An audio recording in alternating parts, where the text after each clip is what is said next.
சமீபத்துல தெலுங்குல ரிலீஸ் ஆன ஒரு கமர்ஷியல் ஆக்ஷன் டிராமா தான் ராபின்ஹுட். இந்த திரைப்படம் எப்படி இருக்கு அப்படிங்கறத இந்த ரிவ்யூல பார்க்க போறோம். அண்ட் இந்த படம் இப்ப தமிழ் டப்பிங்லயே அவைலபிளா இருக்கு. அண்ட் இந்த படத்துல நம்ம நிதின், ஸ்ரீலீலான்னு சொல்லி பல நட்சத்திரங்கள் நடிச்சிருக்காங்க. அதுல முக்கியமா நம்ம ஆஸ்திரேலியன் கிரிக்கெட்டரான நம்ம டேவிட் வார்னர் இந்த படத்துல நடிச்சிருக்காப்ல. ஒரு சின்ன கேமியோ தான். ஸோ அது எப்படி இருக்கு, இந்த படம் எப்படி இருக்குங்கிறத பார்க்கலாம். ஃபர்ஸ்ட் கதைன்னு எடுத்துக்கிட்டோம்னா, இந்த படத்தோட அந்த டைட்டிலுக்கு ஏத்த மாதிரியே இல்லாதவங்களுக்கு இருக்கிறவங்கள்ட்ட இருந்து அடிச்சு, அதாவது காசை அடிச்சு புடுங்கி கொடுக்கக்கூடிய ஒரு வேலையை சின்ன வயசுல இருந்தே பார்க்க ஆரம்பிக்கிறாரு நம்ம ஹீரோ ராம்.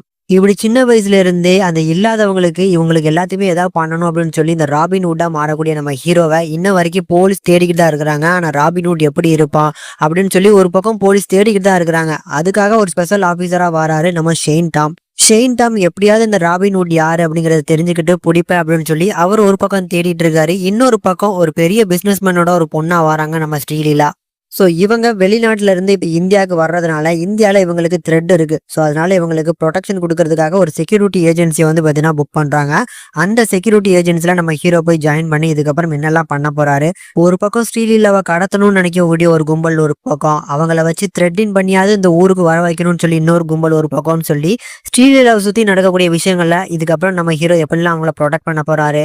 இதை சுத்தி தான் இந்த கதைக்களம் நகருது. ஓரளவுக்கு நீட்டான பிளாட் தான். வழக்கமான ஒரு கமர்ஷியல் தெலுங்கு ஆக்ஷன் மூவி மாதிரி தான் இந்த படத்தையுமே பிரசன்ட் பண்ணிருக்காங்க. இதுல அங்கங்க வரக்கூடிய ஒரு ஆக்ஷன், ஒரு சில காமெடி அப்படின்னு சொல்லி சில இடங்கள்ல ஒரு கூட்டானாலும் மேஜர் ஆஃப் த போர்ஷன்ஸ் கொஞ்சம் கிரிஞ்சா தான் ஃபீல் ஆகுது. இதுல குறிப்பிட்டு சொல்லணும்னா ஒரு சில சீன்ஸ் எல்லாம் சொல்லலாம். அந்த சீன்ஸ் எல்லாம் நீங்க பார்த்தா கண்டிப்பா அந்த சீனை பார்த்து நீங்களே சிரிக்க ஆரம்பிச்சிருவீங்க. ஒரு எக்ஸாம்பிளுக்கு ஷெயின் டாம் அவர் கையை சுடக்கூடிய ஒரு சீன் உண்டு. இந்த மாதிரி நிறைய சீன்லாம் இருக்கு. அதெல்லாம் பார்க்கும்போது எனக்கு கண்டிப்பா சிரிப்பு தான் வந்துச்சு. இந்த மாதிரியான சீன்ஸ் எல்லாம் கொஞ்சம் அவாய்ட் பண்ணிட்டு கொஞ்சம் கமர்ஷியல்லே பார்த்தீங்கன்னா போயிருக்கலாம். இதை தாண்டி படத்தோட ஃபர்ஸ்ட் ஹாப்ல 2 சாங்கு, செகண்ட் ஹாப்ல 2 சாங்குன்னு சொல்லி இதுல ஸ்ரீலலோட டான்ஸ், இந்த பர்ஃபார்மன்ஸ், இந்த செட் ஒர்க் இதெல்லாமே சூப்பரா பண்ணியிருந்தாங்க.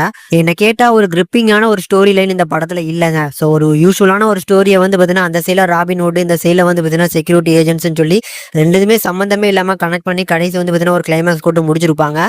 அந்த கிளைமேக்ஸ்ல பார்ட் 2க்கு லீடு வேற. அதுல 10வது குறைக்கு ஆஸ்திரேலியன் கிரிக்கெட்டர்னு சொன்னால நம்ம டேவிட் வார்னரை கேமியோ அங்கதான் வராரு. படத்திலேயே அந்த கேமியோ தவிர்த்து வேற எதுவுமே உருப்படியா இல்லைன்னு தான் நான் சொல்லுவேன்.